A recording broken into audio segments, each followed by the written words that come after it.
Thank you for joining us here on the Spyshack podcast, where superfans get together to talk about the latest episode of Survivor. Today, we're going to be talking about episode 4 of season 40, Winners at War. And before we get started, I want to go ahead and thank everybody for joining us. And we're going to say thank you for joining us again, Kim. Thank you for having me.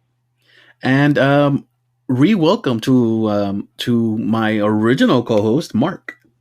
Hello, everybody. I'm so happy to be back. There's so much to talk about with the season, and I'm excited to talk about this episode. Let's get started. Same.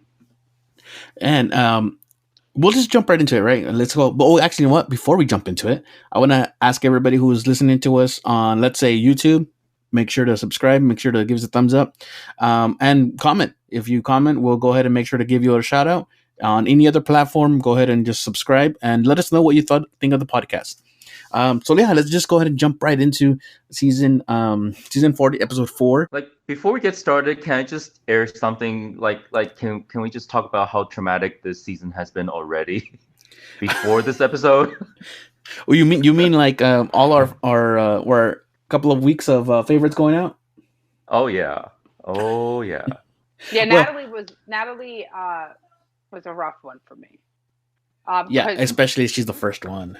Yeah, Natalie and also Ethan. Those two were the most painful for me. Yes, I would agree. And I just real quick, I was surprised it was Ethan because they barely spoke about him. It was just like one mention. Maybe we should vote out Ethan, and that was it. Mm-hmm. You know, and then he's gone. They like to surprise us sometimes.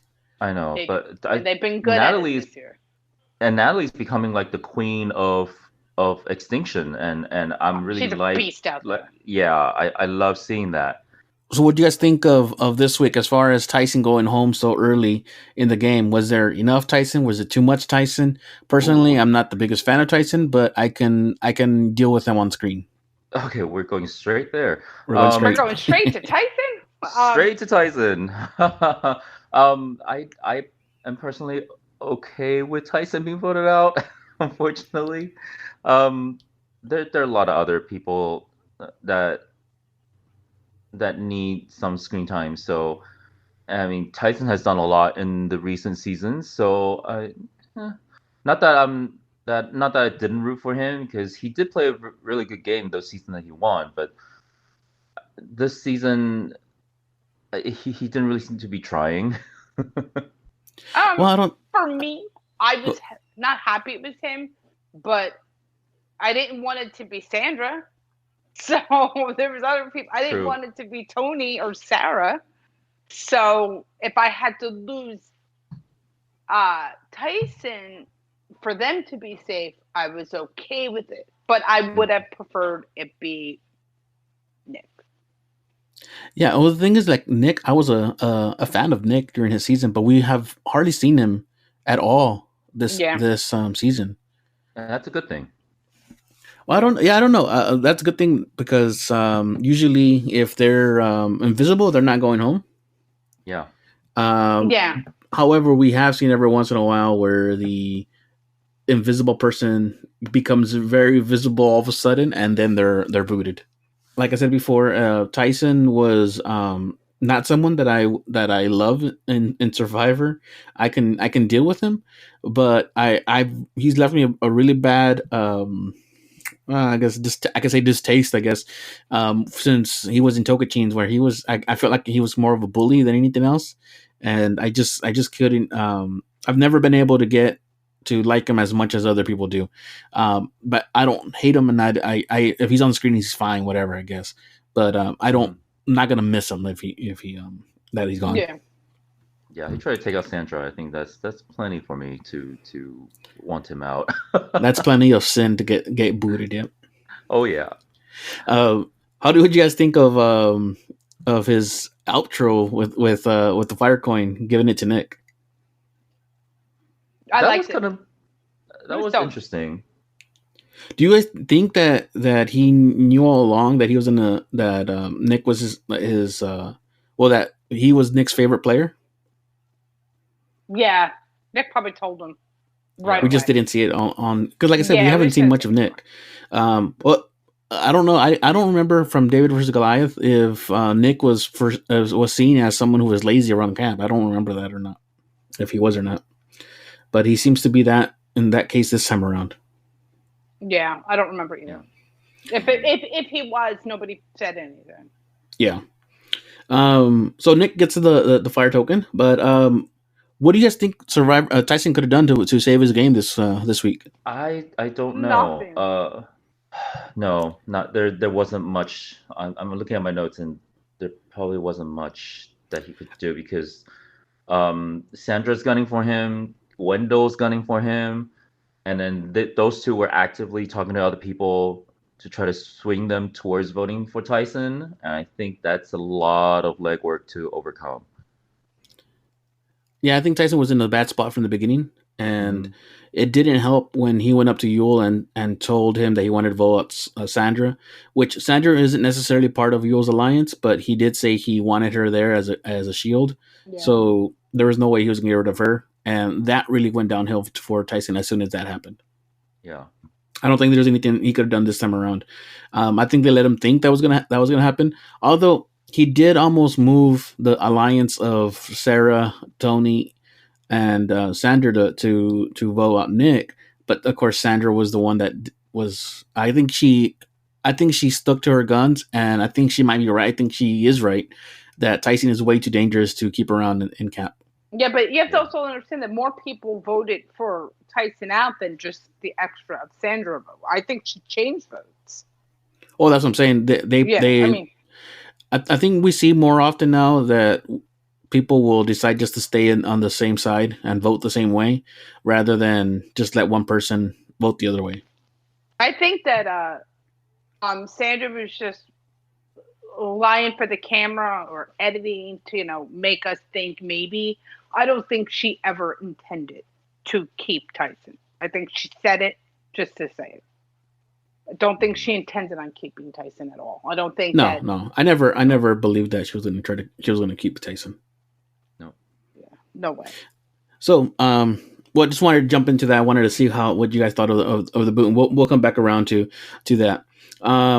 We see Adam try to get on the good graces of his alliance again after blowing it last week. By doing everything, like being their servant. Like, whatever you want, I'll do. I'm here. Jerry compared him to the kid that got in trouble and now is trying to do chores, or the husband that got in trouble and is trying to do the chores around the house. That's what I relate to. I mean, let's face it. He completely overplayed last week, and now he's trying to completely overplay in the other direction this week. Just try to cover that up, and it's a little too on the nose, I think. I think that what I loved was when Rob was like, well, I'm going to tell them anyway that you worked with me. It's, it's up to you. And I'm like, that's why he's so good at the game. Because he tried pulling it at him, and Adam was like, you know what? I can't. Thanks, but no thanks. And Rob was like, well, I'm going to tell them. The thing is, like I said last week, I think Adam's gameplay was... I think his play was right. It's just that the play was with the wrong people. I think that could have easily gone better if he was working with newbies. But against the players he's playing, especially against Rob, he's not going to pull that off. Because Rob is going to use whatever you tell him against you. Yes, 100%. And he went and he looked at Kim and said, "You lied. It's Survivor." And then he went right to Jeremy and Michelle and said, what are we supposed to do about Nick? He came to me and he's like, blah, blah, Adam. blah. And I'm like, yes. I go, it's Adam. You said Nick. Oh, I said Nick. I meant Adam. I was like, yes. It was funny because I was telling my wife, he's going to go do that. And then he says, I'm just going to do this. And then he goes, do that. And I go, you see? And goes, I know. I kind of know what Rob's play is already, but I love seeing him do it because he can pull it off. And not everybody can pull something off that you can see coming. And he's going to do it, but he still is able to pull it off, even though people are aware that he's sneaky and that he knows the game and he knows what to say. But people still fall for him. Do you think that Adam should have went and approached them first and said, "Listen, this is what Rob just said to me." Because you didn't see him do that. Well, I mean, even if he did, I think Rob can just say, "Yeah, he said he was going to do that." In case I didn't agree with him. So there you go. Yeah, and they would have believed Rob over Adam. They already have such a big distrust to Adam already that I don't think anything he does, and at least right now, will. They're always going to look at him with sideways because they have that distrust with him already. Yeah, and I think had they lost the challenge, he was going home. You see, my what I thought he should have done, what Adam should have done, was to get with Denise and try to pull her into with Rob and Parvati and repair that with Rob and Parvati instead 100%. Instead of trying to stick with his own alliance, because then because he's at the bottom of his own alliance. I mean, and there's too many of them to yes, he'd be on the bottom of maybe Rob and Parvati. Maybe he'd be below Denise, but it's better than being at the bottom of the other side. Yeah, and Rob and Parvati actually, I think they were open to teaming up with Adam and possibly Denise. I'm pretty sure they're still seen as a duo. Although I feel like Denise kind of got annoyed with Adam. The way she talked about him. She's just trying to keep a safe distance between her and Adam, just because she doesn't want to get dragged down with that. I do think that at the swap that he's going to tell someone she's the idol. Now the thing with Boston Rob and Parvati, like I said, I think their best move was to try to pull Adam back in, but since Adam was not receptive to that, then the next best move was to move over to Michelle and Jeremy. And you can tell from last week, I feel like Jeremy and Michelle are open to work with them enough, as long as they are both mutually helping each other. But I don't see Michelle or Jeremy hesitating on voting either Rob or Parvati out when they need to. Mm-hmm. Right. Agree. What do you think of Rob and Michelle's talk about if you win, you win? No need to worry about what people say about your win. I think she was just BSing her. No, we've all criticized Michelle's win, but the thing is, the jury gave her the $1 million. There must have been something that she's done right, within that season. I see. I'm a full believer in bitter juries. We didn't see Michelle do anything. I do believe in her doing nothing. Mm-hmm. I do believe in bitter jury. She did. I do believe in bitter jury, but I also like to give them how would I say? I like to believe what they say, mm-hmm. and even if they are bitter, I still like to believe what they say. And they did say that she did enough to get on their good side. And if that's all it was, just to get on their good side, just being nice to them and not lying and betraying them. Yeah, because I mean that's what ended up getting Natalie her win against Russell, is just that she wasn't Russell doing all the dastardly moves against everybody else. Right, so, and mm-hmm. Listen, I'm no fan of Russell, but he was robbed.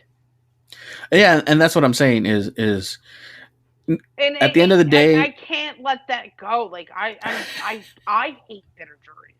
Well, at the end of the day, I wanted Russell to win. I know a lot of people wanted Russell to win that season at least. I don't think he was going to win the any season after that. I wasn't going for a mini season after that, but I think he should have won. But at the end of the day, Natalie's never going to get brought back. I don't think she's ever get brought back again. But at the end of the day, she won, and she's the winner. And I understand. I don't think Natalie was a bad winner. I don't. I can't compare Michelle to Natalie. And this is what I'll say on Rob's part. I think he's saying that because he has criticism on his win as well. Basically, because people feel that Survivor gave him a tribe that would follow him, that would would be docile towards him and not combative again, like with Russell. So a lot of people do not see Redemption Island's ending being earned for Rob, and I disagree with that. He still had to. I disagree with that too. Rob is still a great player. Exactly. You can come up with great things he did. Tell me great things you saw Michelle do. Yeah, I'll wait. No, I'm not saying that we did it, that we saw a lot of the great things from her, but we might not have seen it in the edit, but that doesn't mean that she didn't. And we talked about it. I'll never believe it. And we talked about it that I don't know why they would have hit it, but I think her stuff was just so low. I think her stuff was just so low key because even Aubrey had said. Saw it. Producers didn't see it. Cameramen didn't see it. No, I think they did see. I don't think they saw it was flashy enough for TV. But that's Danny Boatwright's win as well. If you're going to talk about not flashy winners, that's who else? Kind of I didn't hear what you said. Danny Boatwright. Danny Boatwright. I don't think she should have. So they're just. Yeah, and that one I thought Steph should have won that season. Yeah, me too. Yeah, but either way, a lot of people actually point to Danny being a great winner, and she was actually a favorite for the season to win, and she went out fast. She burned out fast. She bounced way too fast. Yeah, she went paranoia got to her real fast. Poverty didn't talk to her for 20 minutes. So, no.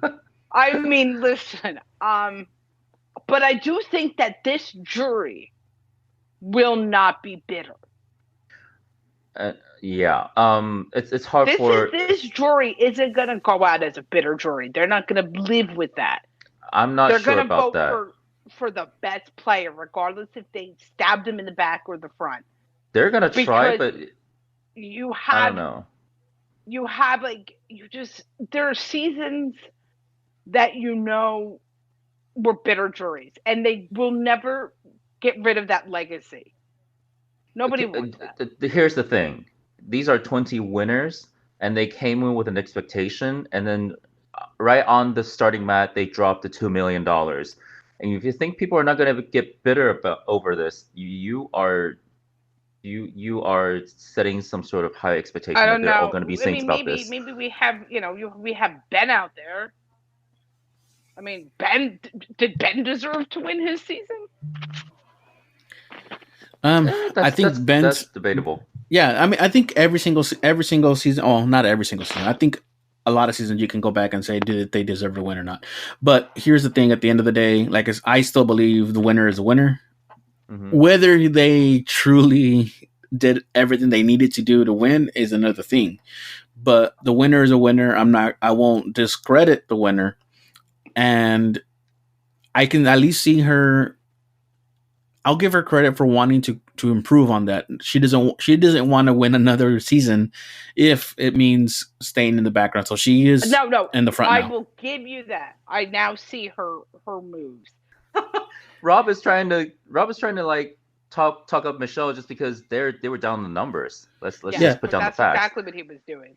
He's trying to pull over Michelle. I really do think he feels that he's heard. I know he's heard about Redemption Island. So I do think he has some knowledge of what she's talking about, especially. Right, but it doesn't mean that he thinks that she should have won. I think that he also knows she's a newbie. Do we know that he definitely watches every single season, though? No. We don't know. I don't think Yul does. I know Yul doesn't. I think Sandra does. Sandra does. Sandra is still a super fan. Yeah, 100. I think Sandra. If we can guess who's watching, Sandra. I think Tyson before she got out there. Yeah, and going back to what happened with Adam, Ben getting after Adam for spilling the beans was just like, dude, you did the same thing in episode 1. God damn it, Adam. It's like, are you of all people to call him out? I'm like, Ben should not have been the person to call him out. Anybody but Ben. And that's pretty much what we got from the Sele tribe, right? Because we talked pretty much everything that happened on their tribe this episode. Let's talk about Edge of Extinction real quick. Personally, I don't mind Edge of Extinction, especially for returning players. because if your favorite player is one of the first people voted out, you continue to see them on the show. It sucks that it does take away from island living from the other tribes. I would prefer if we had more stuff on CBS All Access. Why do we have CBS All Access if they don't give us more stuff that we really want? And now all the challenges have to be reward/immunity, which I don't mind, and that's okay as well. Yeah, I like both. I like when it's two separate ones. I don't mind when it's challenge/reward if it's more than two tribes. When it's three tribes, it gets too much to go try to be jumping around to three tribes plus reward and immunity. And basically, we have three tribes. Edge of Extinction is a different tribe. Yeah. And let me just say something about this season is at least you have Natalie and Danny and Amber. They are really trying, and there's stuff to do. Where look at everything they did to get back in the game. That wasn't on the previous season, and I think that's why people were so angry with the winner, because you're just like, you didn't get to know him. Yeah, like you have a lot of footage, So I think it's very different in how they're filming it this year. That's my opinion. And Natalie is still just destroying the competition out there in Edge of Extinction. I don't know how she'll do with Tyson next week, but wow. She's just such a beast. It's so incredible and impressive to watch her. Like you see the drone shot of the And what does she do now? She I heard Ethan said what she does. She's a cross trainer. What was it? The trainer. CrossFit trainer. CrossFit trainer. Yeah. I mean, she's in incredible shape. I mean, I follow her on. Ethan said before, you saw the commercials that he was a professional soccer player. This won't be hard, but I'm like, yeah, but you're older now. Like with age, your body just can't do what it did. It sucks to see Ethan. I'll say it sucks to see Ethan out there so old, because I remember him so young when he won. Yeah, and he was my first favorite player, like right off the bat from the season. Yeah. Same here. I didn't watch the first season when it came out. I started with Outback, and I liked Outback and I liked the players. I didn't have a favorite player. It wasn't until Ethan came around that he was my favorite player that season. And knowing that, how old is he now? I'm not sure. He has to be in his mid-40s. Yeah, right? Yeah, definitely. Yeah, I mean, and the thing is that cancer must have aged him a little bit more as well. Yeah, definitely. And Natalie's a lot younger than that. So of course it was easier. It's not a man-woman thing. 46. It is just, it's an age thing. Yeah, and what's it called? Like I said, I follow Natalie on Instagram, and I'm friends with her on Facebook, and she's always posting videos of her doing CrossFit. Yeah, I give her credit. That's incredible. I mean, yeah. I probably wouldn't have done it because I know I wouldn't have finished. I'm like, I'm not even wasting my time. I'm gonna be honest. I didn't like Natalie on The Amazing Race when she was with her sister. I didn't like her either. It wasn't until they were separate that I liked her. Yeah. It's funny because the guest where I work, at the hotel I work at, said he didn't like her on The Amazing Race at all. And I said, same. And I'm like, didn't her and her sister like drop their passports at a gas station or something? Couldn't remember. I didn't finish watching the second time they came around. I think that was right around the time I was moving as well. But I didn't finish Unfinished Business. But what's it called? Like I couldn't stand the dynamic between her and her sister, the twinnies. No. And I think that her sister's just not that likable, and not that she's not a good person. And I think that it brought Natalie down. And until they separated them, Natalie, you saw Natalie just. And Natalie's one of my favorite winners. So I'm glad. Like I said, I'm glad the Edge of Extinction is back. I'm hoping we still keep getting these moments from them. I'm just hoping that it's not causing us to lose big moments on the rest of the other two islands because of it, though. So I'm good with it right now. I'm hoping it continues that way. I'm hoping it only lasts till the merge and then no more coming back after that, but I doubt it. We'll see what comes up with Age of Extinction. So let's talk about the Call. I finally remember their name, the Call. Yes, Yul. you did remember. Yul being really happy. I feel like I've saw more emotion out of him in this season at the beginning, in this episode in the beginning, than I did in the whole time I was in Cook Islands. Whoa! Sorry. Everything okay?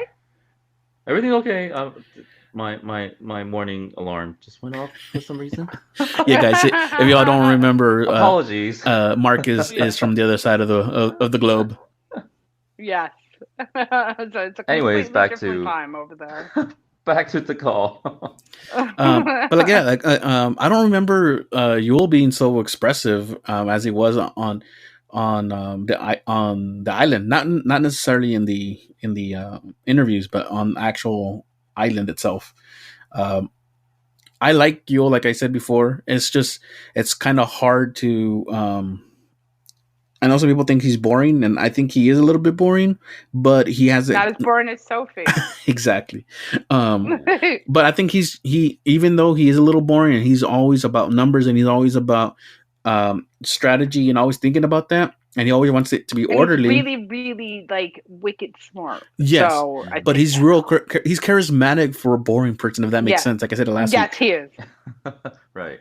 What do you think, Mark? Do you agree with us? I agree, and again, so I'm trying to like Sophie on this season, but it's kind of hard. It's all right. We don't either, so it's okay. Join us. Yeah, no. Not to double down on the fact that she blocked me on Twitter for some weird reason. Oh, Mark. Really? You're so nice. I don't know what I did to get blocked by Sophie. Like searched like the Survivor hashtag and her name, and you probably wrote something once like, "Oh, Sophie's boring," something so minimal. Didn't even tag her in it, but mentioned her name, and she blocked it. I wouldn't be the first person to say that about her, and she needs to get over it. I have like barely 100 followers. Like, get over it. I'm telling you, some people search their name, and that's probably what she did. Like I've been like singing her praises about her game ever since, and you know, especially in recent seasons, and I'm still like, whatever. She blocked me. She can go first. No, yeah, I've never been a fan of hers. I mean, there's a bunch of them that, and it's probably like the newbies, so to speak, that could go. But I don't consider Jeremy a newbie, even though he is. It's what is Tyson considered? What season number was Togachin's? That was like the early teens, I think. Because that was 10 years ago already.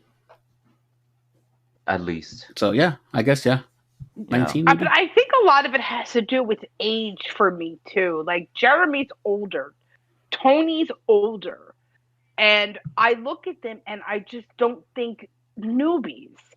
I think that they played the old school way, and that's why like Tony and Sandra would team up, because Sandra's old school and Tony would be considered new school. And I think we said last time I would say old school would be not necessarily right at the 20 point. I would think like 23, 24 maybe around there. Yeah. I think that's where it really breaks for me at least. I don't know. I think everybody has their own opinion, but I feel like going back to like going in season 30, there was like old school, new school, and there was like a middle school.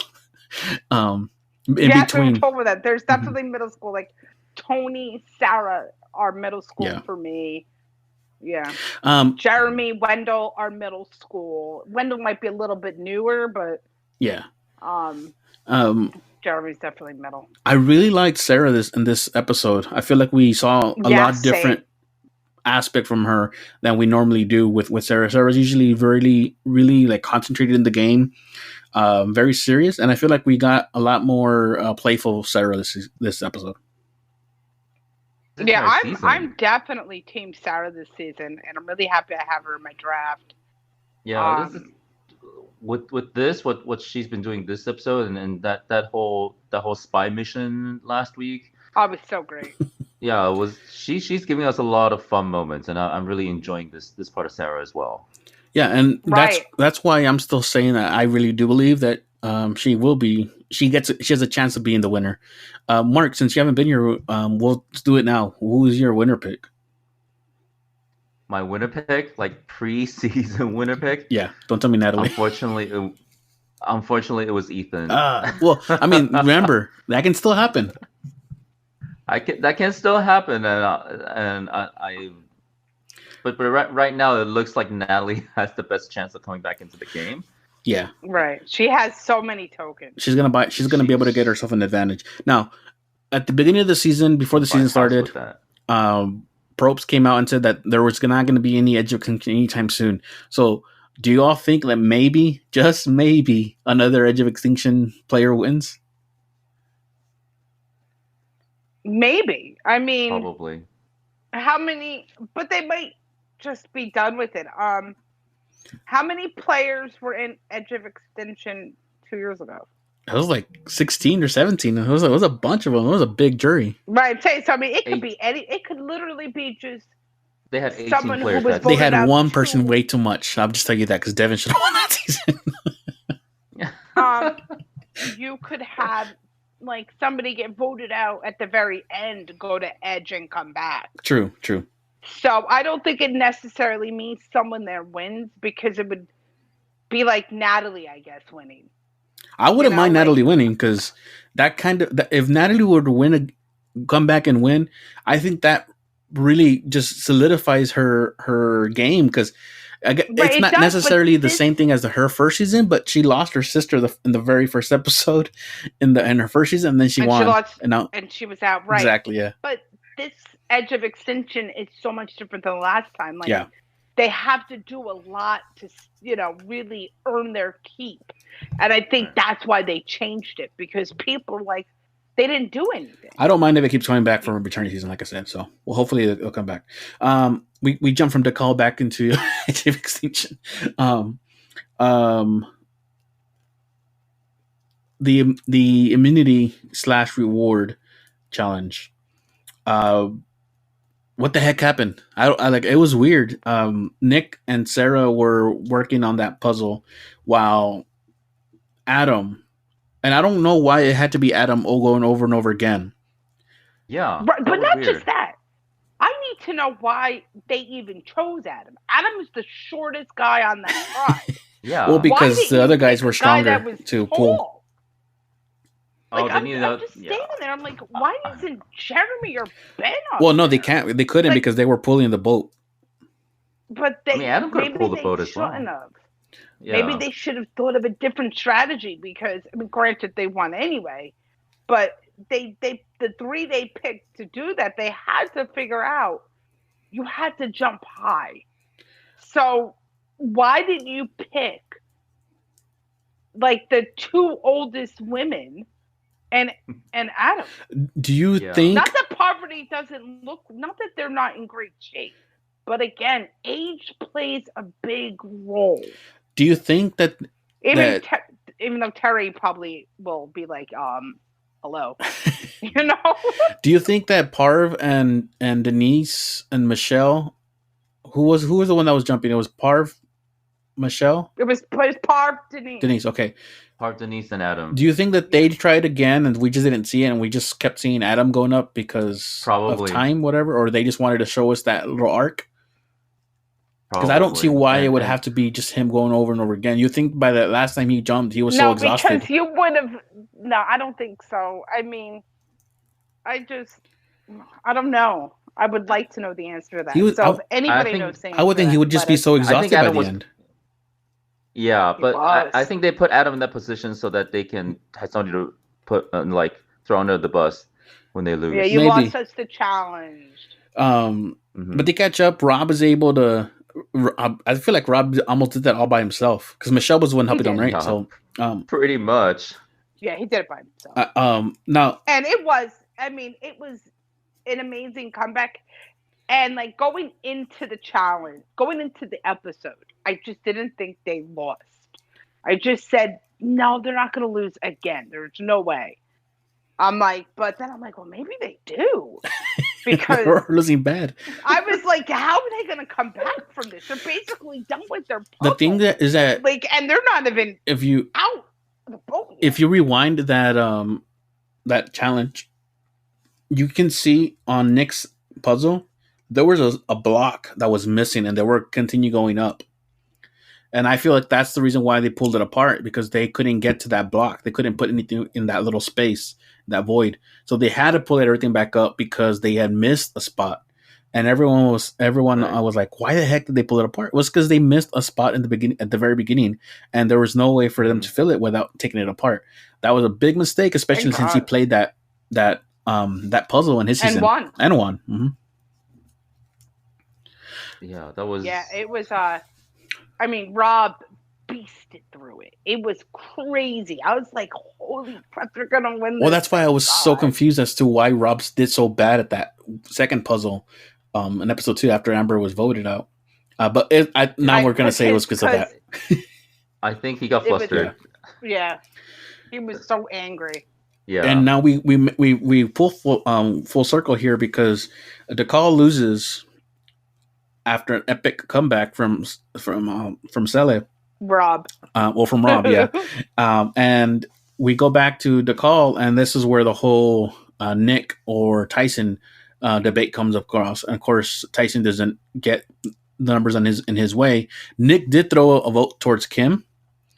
Does anybody feel like Kim is in anybody's alliance, though? I feel like she's by herself, and I don't see why she hasn't tried to get with the other group. She doesn't seem that solid with Tony and Sarah. I don't know why, but you would think she would. We don't see any scenes of her like actively talking with them, like strategy wise. So I'm really confused about this. Like Tony thinks that she's like completely solid with them, but we don't have proof of that, which is weird. We don't have any proof of that. Which I don't know. Yeah, I don't know. I think they probably are. It's probably just boring conversations. Like, we're still good. Do you think she's together, and that's just really it. Do you think she's Kelly Wigglesworth in it? But she just didn't give. Remember Wigglesworth? They just didn't give any. She didn't really give anything to the camera, to where we didn't see her most of the season. She could be. I mean, if you're boring, you're boring. And it's not to be mean. I don't think Kim's boring. I think she's just out there with so many personalities that she gets outshined. She just needs to let them take the ship, just so that she's not, within the crossfires when they come after them. But here's my thing with moves you don't see.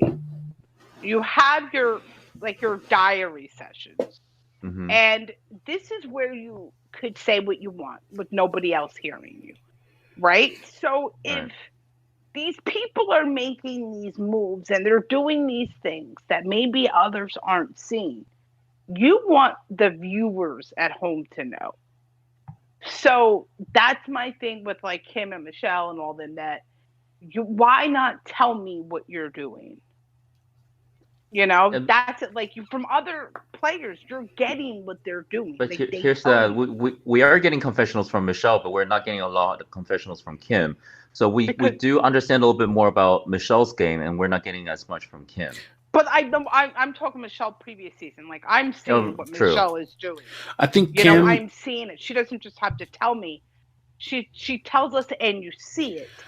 So that's my thing. Like, if you're making these low key moves, you're gonna want people to know. So you're gonna say, "Listen, I know that Sandra and Tony think that I'm on their team, but I am low key working with Adam and Denise." Yeah, I think Kim's play, or not Adam and Denise. You know who I mean. Yeah, I think Kim is being hurt by the amount of wins that they got.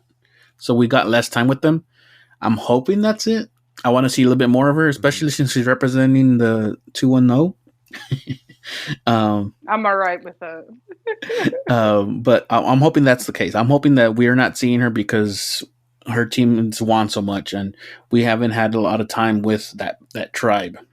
But we're still seeing a lot of Tony and Sarah. Well, it's because they're a lot more. They're a lot more. And a lot of Yul and a lot of others. That's the thing, is they're a lot more entertaining, and her visibility in the game is going to be hurt by these really entertaining players.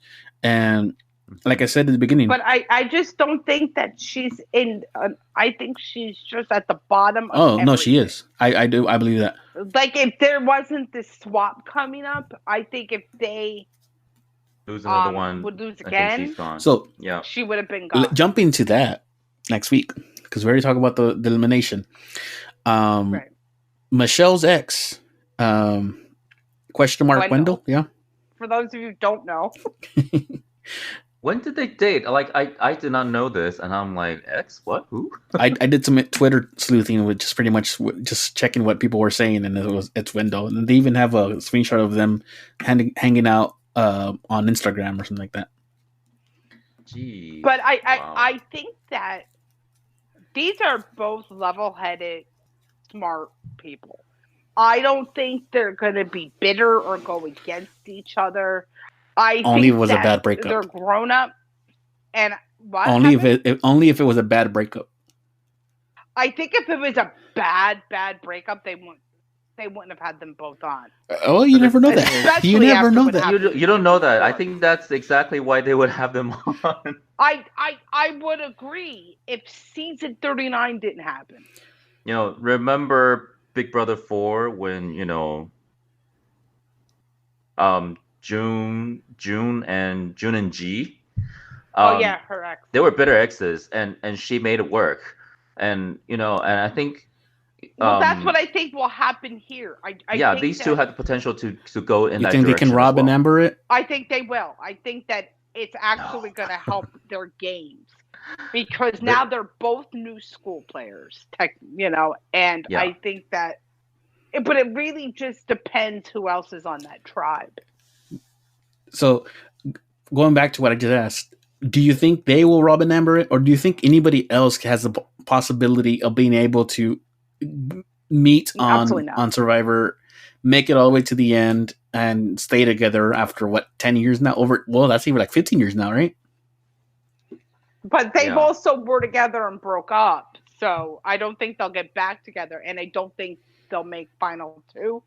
And I wouldn't mind, because again, both of them are my draft. Wendell was my first pick, right? Michelle was my third. Sarah was my second.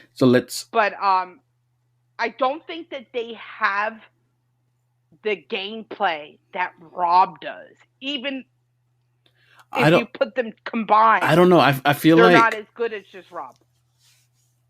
I feel like we're getting a lot more out of Michelle this season, and I already like what I've seen from her. So I do see, because if you really think about that Jeremy-Michelle alliance, I think she's pulling what Jeremy did last time in Second Chances, where Jeremy was the one pulling the shots, but she was hiding behind somebody. He was hiding behind somebody, and now she's hiding behind Jeremy, I believe. But she's visibly making moves. She's making moves, though. Like, I don't think that she's definitely letting people know that she's a part of it, too. Yeah. So, I wouldn't, right now, I think that she's definitely playing a great game, and I'm seeing it, so I'm really relieved. I think she changed her game and said, I got to come to win. So, granted, $1 million is $1 million. She's also not putting herself out there too much to the point where we think she's going to be immediate danger, kind of like Adam does. No, she's not. No, she's not dumb like that. So Michelle was one of those players that I'm like, Adam, can we not have her back this season? But no, you know what? I'm actually liking her this season. Yeah, Same. me too. So let's jump to MVP of the week. Mark, who do you have? MVP of the week? Oof. Tough call. I'm gonna. Oh, I want to say Rob. I don't want to say Rob, but it has to be Rob. Kim? I'm gonna change my answer because of Mark. I was going to say Sandra because she's the reason Tyson is gone. I mean, not only did she say, I'm going to vote him out, so it doesn't matter if I get more votes against him or not. She did. But Rob beasting out that challenge is why they won. So I'm taking my Sandra, even though Sandra is amazing, and I'm going to give it to Rob. And all the credit to Sandra, but Tyson was gonna go out no matter what. Yeah. Whenever they lost, go to Rob. I agree. I also agree. So he won the challenge, and he made great legwork with relationships within Saleh. So I think he did. I mean, overall, he basically had them believe that Adam betrayed him. Yeah. So I'm gonna agree with both of you and say Rob as well, just because he made sure that they didn't go back to tribal, and it's very hard for me to choose someone who's not on the winning side, especially since we saw all that he did during the episode. I do see. I think we could have gone with maybe Tony winning MVP if Nick would have gotten voted up. I think that would have been the clue.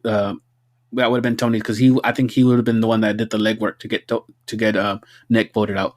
But since they didn't go that way, yeah, he wanted Nick out, but he knew he had to back off with Sandra, because even though Sandra says she doesn't play with emotion, no, you mess with her, she's 100% plays with emotion. If you mess with her, that's it. Yeah. And what's crazy is that I think if I played, I would be like Sandra, because I'm not someone who can hide how I feel. I am very vocal, as you two know. Absolutely. So but I wouldn't be as good as Sandra. Do you know what I mean? So I would be just like her, but I would be voted out immediately because nobody. What do y'all think would be the worst case scenario for both Rob and Sandra? Be on the same tribe? I don't know, but I think when they get back to the same tribe, they would probably try to work things out, and Sandra will probably air her grievances. But you have to understand, she's the reason Amber is gone. But she can always say it's going to be a hard thing to overcome, and Sandra just holds her grudges. And since we found out that it was only 11 days in between filming, she knows that Rob knew that him and Amber were on the show, and she probably shared it with Rob that she was going to be on the show, and he lied. And that was just dumb. And as good as a player Rob is, I don't know why he didn't tell her. I think he did it too. She was going to know in a matter of days, or even if you say 5 weeks. Mm-hmm. He could have said, you know what? I can't lie to you anymore. I have to tell you that, Amber and I are going to be on this season. I don't want to, I wonder if CBS told him don't say anything about Amber. Okay, so I'm going to be on the next season, and I want to work with you. Because it wasn't like production told them they had to lie, because then she could say, well, we couldn't tell each other. This is crazy. Something like that. What I was going to say, I think the worst case scenario is for Sarah and Tony to get split up from Sandra, and for Rob to get split from Parv and Michelle. Well, what do you think if somehow they all ended up on the same tribe? This is what my dream tribe would be. It would be Tony, Sandra, Sarah, Rob, Parv, and Michelle and Wendell. Let me tell you why I couldn't deal with that. Because if they lost, Sandra would be out. I don't know what I would do. So I need Sandra to know that someone's always safe. Are you guys watching Australian Survivor? I am. Kim? Oh, wait. I am not. I wish I was. it's a pain to watch. Like, I just wish I can click my TV and it could be like Australian Survivor. It is. I'm not like up to date with it, but I'm slowly catching up. But as of right now, there's Australian Survivor, there's Winners at War, and Big Brother Canada just started, and so that's going to be another hell in itself. I only have 2 shows I watch now, other than like to say like football, whatever, right? I watch Survivor and Doctor Who, and Doctor Who's over, so all I have is Survivor. All I have is I have Survivor, and then on the weekends I like Dateline. I also watched The Mole. That's still on. The Mole. No, the Dutch version is still on. The one from the Netherlands. Yeah, that's still on, and they're on their like 20th season this year, and they're doing a whole lot of stuff. They're stationed in China this year. Did you all hear China? Oh, real quick, do you know they stopped production on? I was just gonna say that. Oh shit! Yeah, they stopped production because of the coronavirus. Yeah, into like I think they were their 3rd day of filming. So I mean, I don't know how they approach this. Is it because it had to be a big deal to get off of work and arrange all of this? And the thing is, you have to lie about being off of work. You can't just tell them, "Oh, I'm going to go and be on The Amazing Race." You have to lie to them because they're not supposed to know. No, but you still got to get the time. Well, that's what I'm saying. Is that's the bigger deal is that not only you're going to miss work for, let's say, what are they? They're on The Amazing Race for what, like 28 days or something like that? I think so. Yeah. Not only do you have to get that much time off, you can't tell them that's what you're doing. You have to tell your employer that you're going to be doing something else, or you have to give them a lie. You can't tell them that you're coming on the show. So yeah, I mean, are they going to bring these people back? Or are they just like too bad? It's going to be Can you imagine like trying for 10 years to get on the show, and then you're finally on it, and your dream is here, and coronavirus just slaps you in the face and says, "Nope." Well, you know I mean, it's going to be that season, that what if season. Like there's the next season was already filmed, so we're still going to get that. But this was the following season, which sucks because we're only getting one season a year now, and if they're delaying that one, when are we going to get the following season after that? I don't know. I mean, I think this is going to be delayed for some time because we just keep on getting new cases. I don't know why they haven't aired the new season, because it was taped like at least a year ago. Season 32 was taped at the end of 2018. Holy crap. Do you know if there's any returnees on this season? I don't know. They haven't said anything. What sucks with that is that it's hard to keep the winner a secret, especially when people are able to see you all up, around. Coming up to that. It's kind of hard to keep it a secret, and the longer they prolong it coming out, the more likely that a leak's going to happen.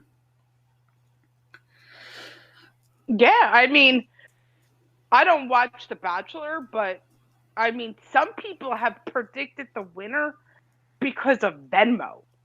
Venmo? Because they'll see that, like, The Bachelor sent this chick money on Venmo. But you don't think that one should be private? You can make that private, so maybe that was just a... You could, but they do you think that they would... Maybe just to throw people off the...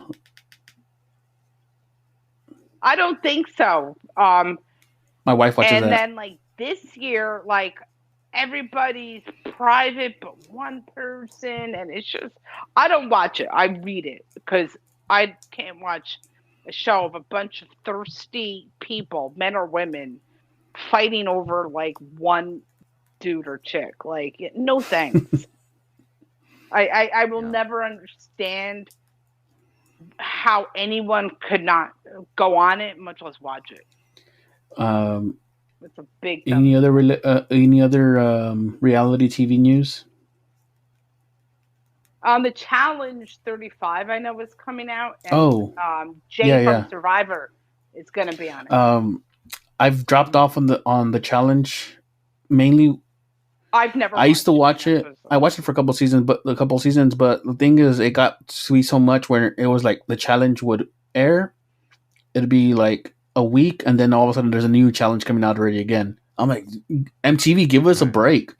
I'm like, really? What the heck? They're at challenge 35.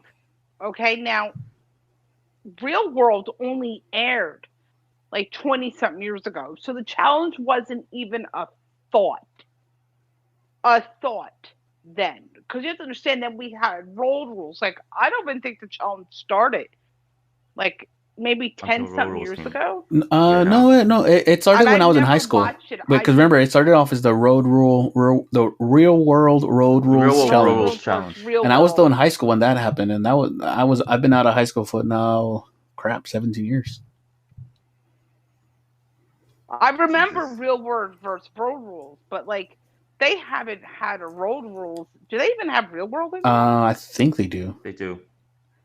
I haven't watched Real World since Vegas. I heard that the challenge was technically the first real reality TV show here in the United States, but Survivor was the first one to really take off.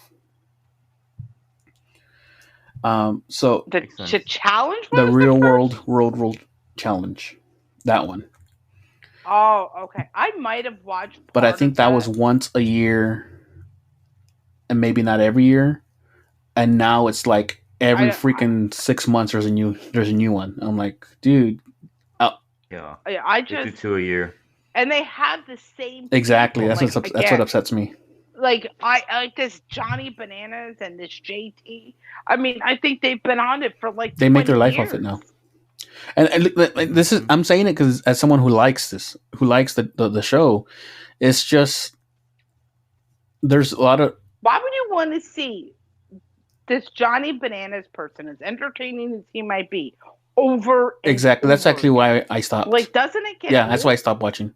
Because I was getting overloaded. I'm a huge Tony fan, a huge Boston Rob fan, but if they put these guys on every season, I would drop out. Yeah. I would have no interest in it anymore. I'd be like, all right, now you're just a character. Yeah, they make a living out of this now. And the thing is that like I was saying, it was the challenge would finish, and then they would have one of these newer ones where it was like All Stars versus pro athletes, like for 6 weeks. And then after those 6 weeks, the new season was air. And I'm like, what in the world? It's like you're not giving us a break. You need to give the people a break to be able to like enjoy the season and think about it.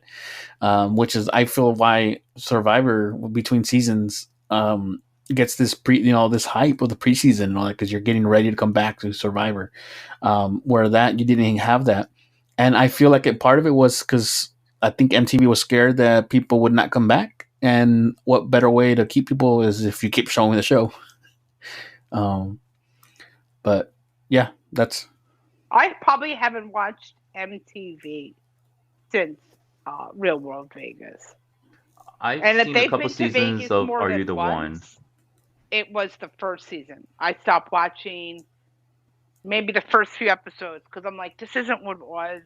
It used to be about a bunch of people from all different backgrounds and ages getting together, and now it's just about young people hooking up. And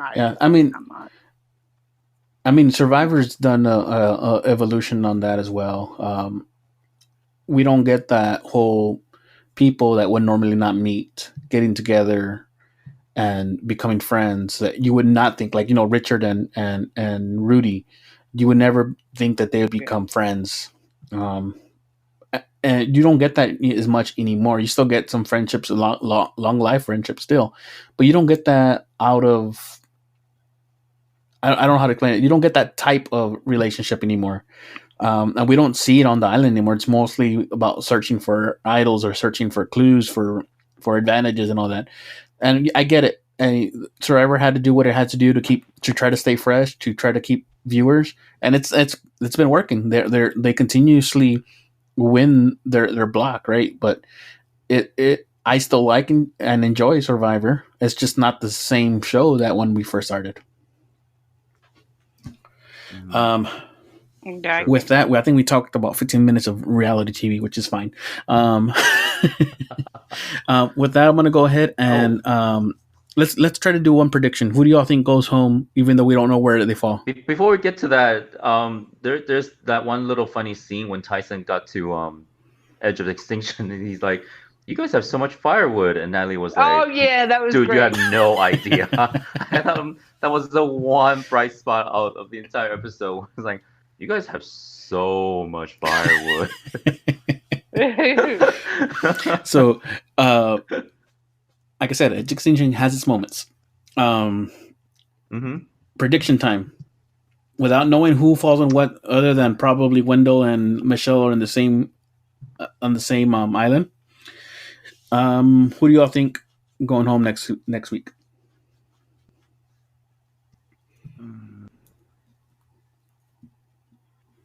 Ooh. I don't know. This is tough. If I knew the tribes, it'd be way. I got two people I think might go home.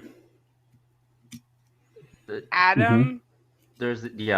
Adam would be the easy pick. Who unless he gets away from almost everybody, then he. I think it's either Adam or Kim. I'm alright with either one of them. Because Kim has been absent, but she hasn't been so absent where we can't just say, "Oh, it's not going to happen." You know. That's true. I think Sophie is real safe. If Adam, and what I don't understand, and if someone can explain this to me, why did Adam give Denise back the other half? I don't know. Of that I have no idea. Because what was the point of her giving it to him? For him to give it back right away. He didn't have to give it back. It should have been that he had to hold on to it. That's the rule. Because who has it on the Kim and Sophie. So Sophie. Oh yeah. Sophie might not want to get rid of Kim because she has idol, but we already know from her confessional that she shouldn't have done that. So now she is a target to Sophie. And Sophie still has as far as that we know, side of the idol. She wasn't an idiot. Yeah, as far as we know, she still has it, and she will not provide that other half to her. To save Kim. Oh no, she's just gonna let Kim go. And now if they get split up, there's no way for her to get it. Yeah, that's what happens. So if they get split up and Sophie and Kim are on two separate tribes, you're just screwed, I think. They're effed. I don't know, unless it's you have to give it back to me, and then when they get to a challenge, Sophie screams, "Kim has an idol." I don't think they would force them. I think that is one of those things that you're SOL if that happens. That would be hilarious. Yeah. Especially if one of them go home because of it. The thing is, and here, wait, I want to say this. Unless I'm remembering wrong, on the last Edge of Extinction, didn't they get to go to jury every time? Yes. Yep. Oh, yes. I am so happy that's not happening.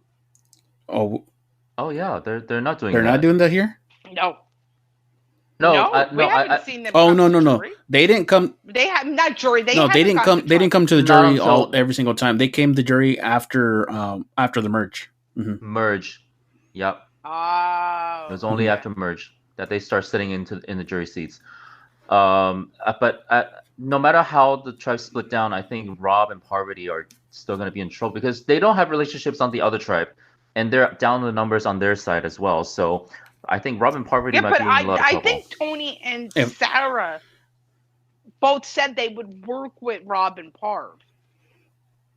Which let's see how this splits up. Because Tony's not dumb. He knows he needs shields. He's not going to vote out those. He's not going to want them out. Mm-hmm. Because Tony thinks old school, even though he's new school. Except for when he was on Game Changers. Right. So if I think that he would bring in the old school, and he would try to get rid of Adam and them, and Ben. These are the ones he's gonna want to get rid of first to keep that shield of Rob and Parv, and then he's gonna go for the guns, and he's gonna pair up with like Sandra and against Sarah, and then say we need to get rid of them now. That's what I think. All right, guys, we're gonna go ahead and leave it there. Remember, let us know what you all think. Remember to subscribe. Let us and make sure to keep up with what we do every week here for during the season Survivor season. You can find me at Perspective on Twitter. Also, with my other podcast at Nerds FTC, Nerds from the Crypt, which actually is a little bit of a hiatus right now, but they should be back. We should be back pretty soon here. Mark, where can people find you? You can find me on Twitter at MarkPolo310, and you can also find me on Instagram, where I do updates on just my music and poker life and stuff. So all the winnings. Kim? And me, I'm at Kim_is_board on Twitter and Instagram. All right, guys, we're going to go ahead and leave it there. And thank you all for joining us here on the Spyshack podcast. Thank you. Bye-bye. All right, guys.